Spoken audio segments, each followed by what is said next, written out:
Hey folks, Sean here, and in this episode I want to talk about how to determine the value of your B2B SaaS from your customer's perspective, because that's really what matters. Now this is an element that's going to help you better understand how sticky your product can become, as in how easy is it going to be for your customer to essentially incorporate your product into their routine. That means longer LTV and an opportunity to generate more value for ultimately what becomes your business.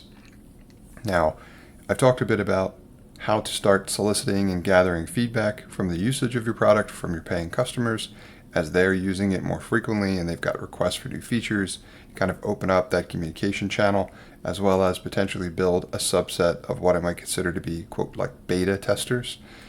That's an excellent place to go to start collecting feedback in terms of what does their experience actually look like in terms of value.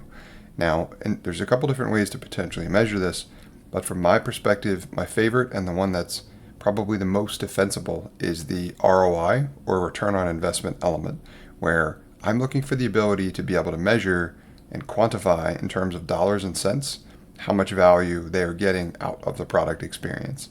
Now, this isn't always straightforward, and sometimes it's also not easy, but it is very important because it is hard to argue against hard costs and savings in terms of value.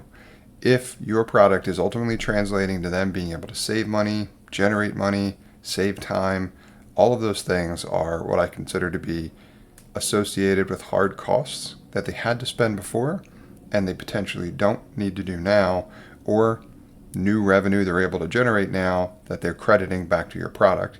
Now, if you're able to determine this, that's a great long-term predictor of value, stickiness, increases in LTV or lifetime value of the customer, and a few other metrics as well too. And this is arguably the most important one. So that's what I'm always looking for. When I'm asking for feedback from my users, from my customers, I'm asking them for how is the product valuable for you, and can you articulate some of those details?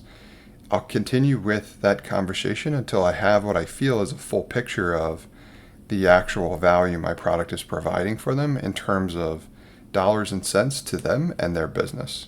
So that's where I would recommend focusing to get a better understanding and quantifying the actual value your product is providing for them. This will help you figure out whether or not your product is a nice to have or a need to have.